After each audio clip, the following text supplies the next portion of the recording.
अस्सलाम वालेकुम। स्मीना chef food secret की तरफ से हमारे चैनल पर आने के लिए खुश आमदीद।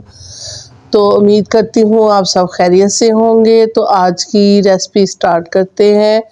आज बनाएंगे हम साबूदाना की खीर। 1 कप मैंने साबूदाना ले लिया है।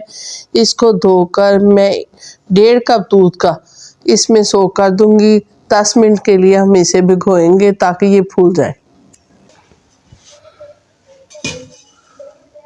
आधा किलो मैंने दूध ले लिया है। ये देखें साबूदाना बिल्कुल फूल गया है। इसमें अब कढ़ाई में बिस्मिल्लाहिर्रहमानिर्रहीम दूध डाल दिया है। जब ये गर्म होने लग जाए, इसको बॉयल आ जाए, तो हम वो साबूदाना इसमें डाल देंगे। दूध को बॉयल आना शुरू हो गया है। इसकी आप आग हल्की कर देंगे हम। इसमें बिस्मिल्लाहिर्रहमानिर्रहीम सारा साबूदाना शामिल कर देंगे। ये बहुत ही जल्दी पक के तैयार होगा और बहुत ही मज़ेदार बनता है। ये बच्चों के लिए, बड़ों के लिए बहुत ही फ़ायदेमंद है। इससे बहुत बच्चे और बड़े तवाना हो जाते हैं, हड्डियाँ मजबूत होती हैं, सेहत अच्छी बनती है।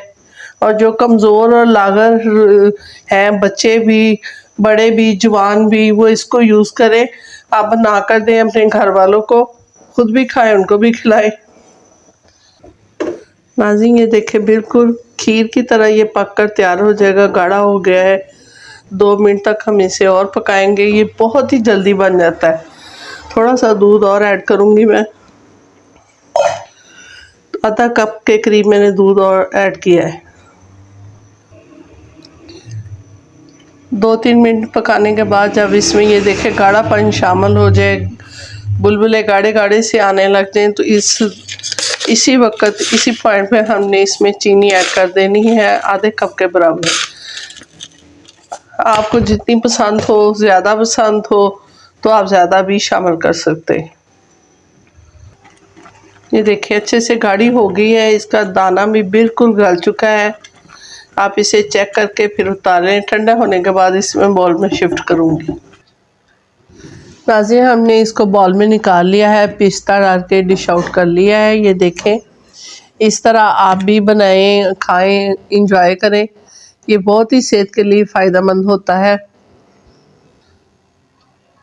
तो स्मीना शेख को इस दुआ के साथ इजाज़त दीजिए। अल्लाह आपको खुश और आबाद रखे। अल्लाह हाफिज़।